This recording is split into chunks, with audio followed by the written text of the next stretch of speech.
Yann Jobert, PDG d'Alfie Technologies, bonjour. Bonjour. Vous allez bien Yann? Très bien, merci. Et Stéphane Morin, moteur chez RoboLion, on va en parler. Bonjour. Bonjour.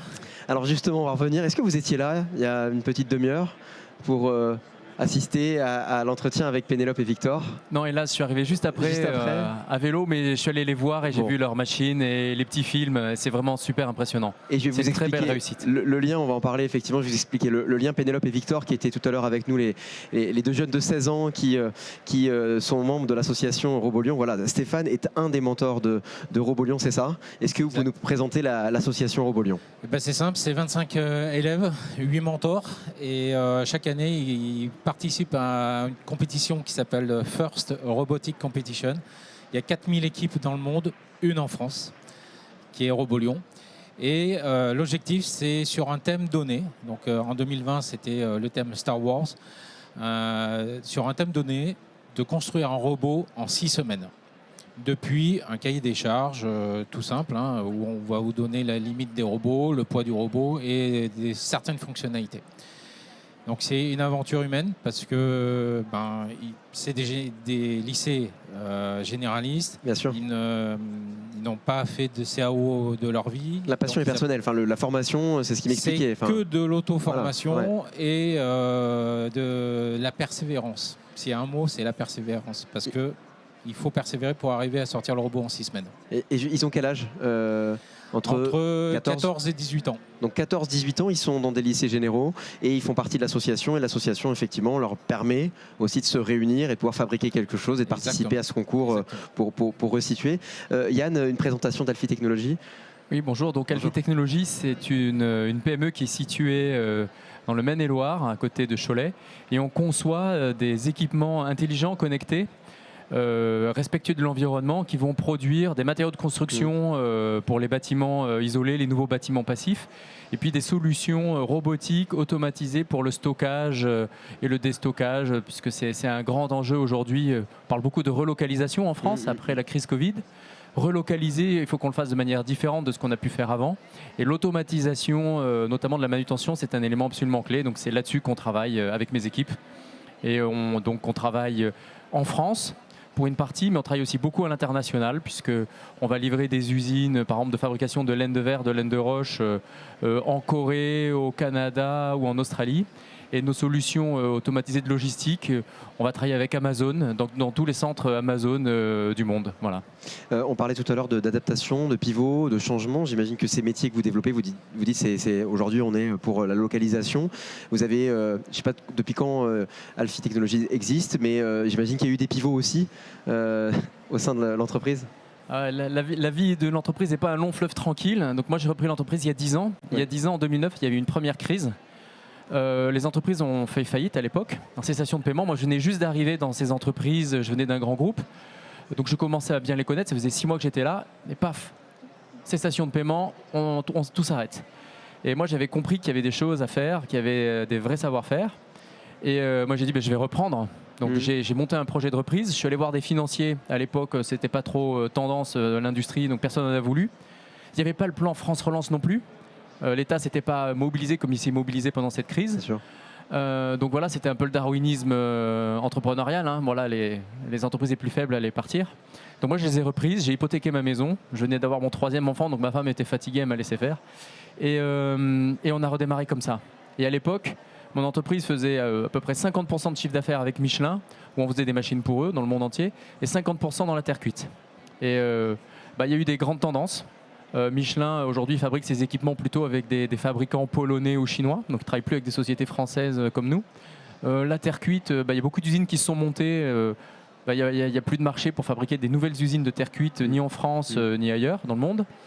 Et donc aujourd'hui, on fait plutôt 50% pour fabriquer de la laine de verre, laine de roche, et 50% de notre chiffre d'affaires dans la logistique automatisée, sachant qu'on a triplé de taille entre-temps. Voilà, donc on a complètement switché, et on l'a fait sur la base de nouvelles technologies, de l'innovation. Pour moi, l'innovation, c'est clé dans l'industrie.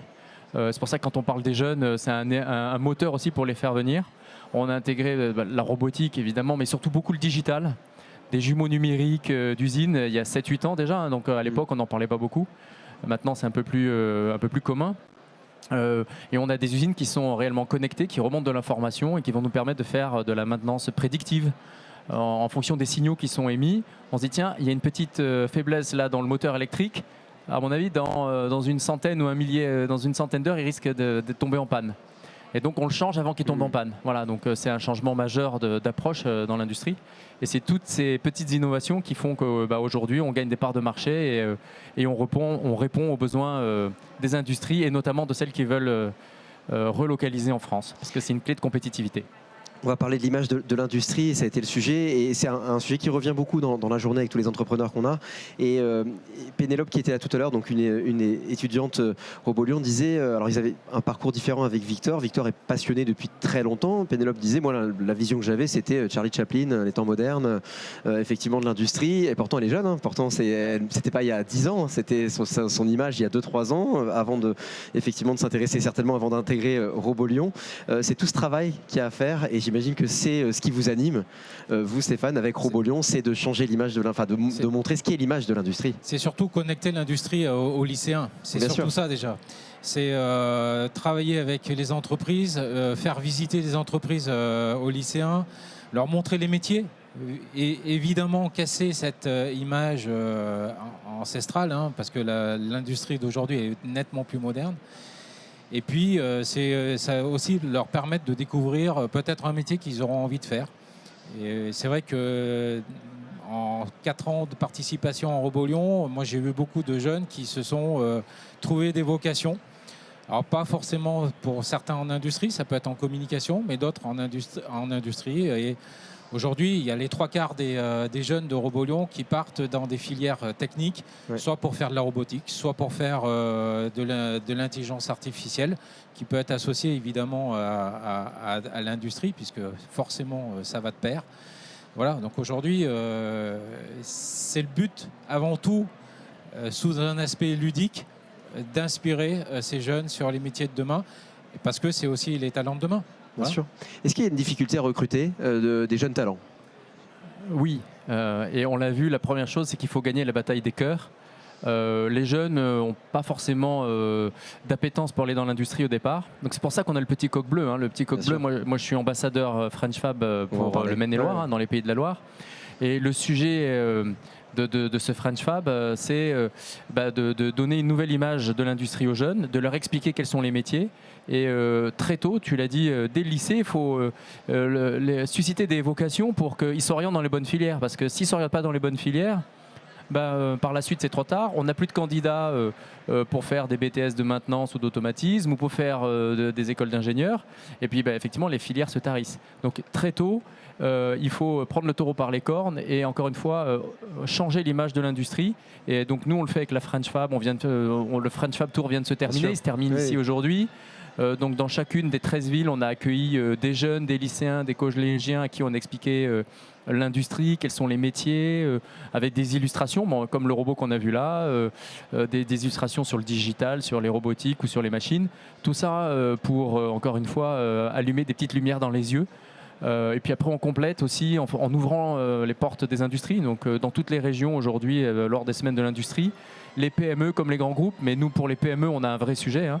On ouvre nos portes et on fait venir les collèges et les lycées des environs pour voir ce qui peut se passer à l'intérieur des murs d'une industrie, y compris une industrie à la campagne, puisque nous on est à la campagne, donc c'est encore plus difficile par rapport à des grandes métropoles comme peut être Lyon ou Nantes, quoi. C'est le retour de Yann. Est-ce que c'est le ressenti aussi ? Est-ce que finalement tous les industriels ont cette envie et cet objectif de changer cette image et d'ouvrir les portes ? On parlait d'ouverture de portes. Il y a une réelle envie. Oui, il y a une réelle envie. Et là, on l'a vu depuis le mois de juillet où Robolion a pu être champion du monde sur une innovation qui a été présentée juste avant.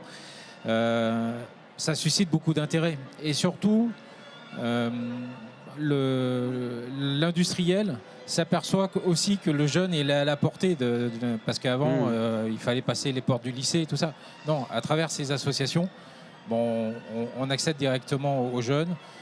Ils ont un échange avec un langage commun aussi, parce que c'est ça aussi, c'est de créer ce langage de passionnés.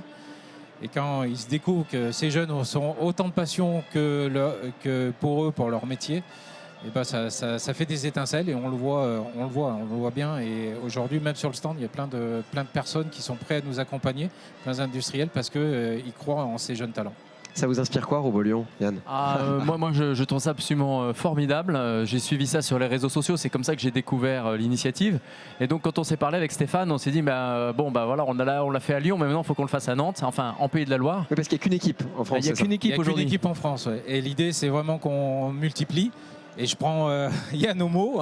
Voilà. Alors, on a déjà le nom d'un lycée. Alors, Voilà. je ne sais pas si le lycée est déjà au courant, mais en fait, il se trouve qu'on travaille très bien avec eux, on les connaît bien. Et donc, voilà, l'idée, c'est d'arriver à dupliquer le modèle un peu partout en France.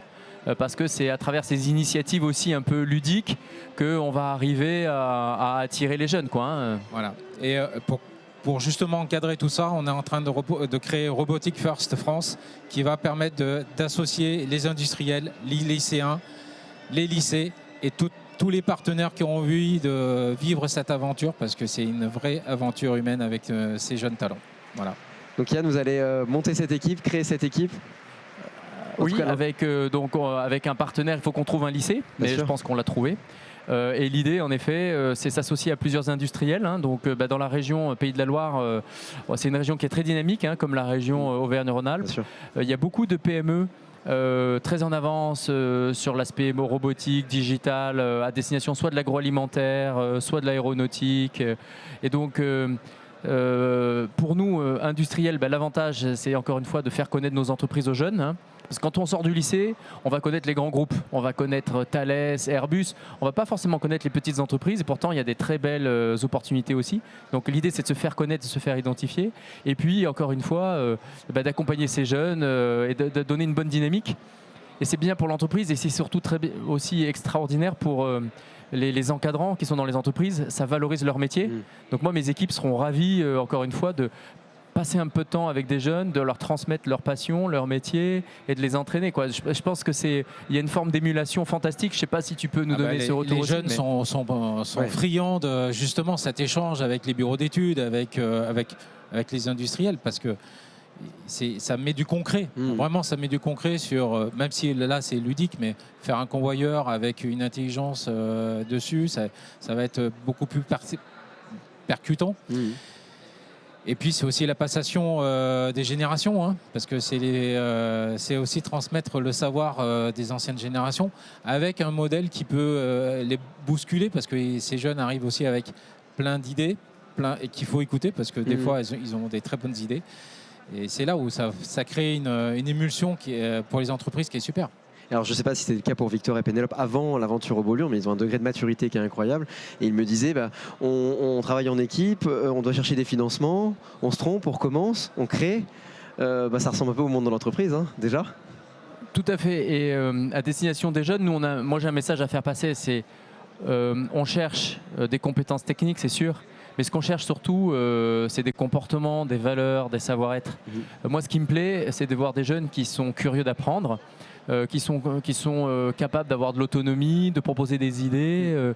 Et c'est réellement ce comportement qui fait le plus valeur dans nos entreprises. Et donc, si j'ai un message à faire passer, c'est ça. C'est qu'il faut, dans les lycées, on parlait de resserrer les liens entre les lycées et les entreprises. Moi, le message que je fais passer, je suis également président des Arts et Métiers d'Angers maintenant. Et avec toujours cette même conviction, c'est qu'il faut qu'on fasse passer des messages au corps enseignant, aux professeurs et aux élèves. Et le message que je fais passer, c'est qu'il ne faut surtout pas négliger cette capacité d'entreprise, d'initiative et ces comportements, parce qu'ils sont clés si on veut travailler en équipe de manière harmonieuse et si on veut être capable d'innover. Voilà. Merci beaucoup à tous les deux. Merci. Stéphane Robolion et Yann Alphitech Technologies d'être venus sur Feu de Camp.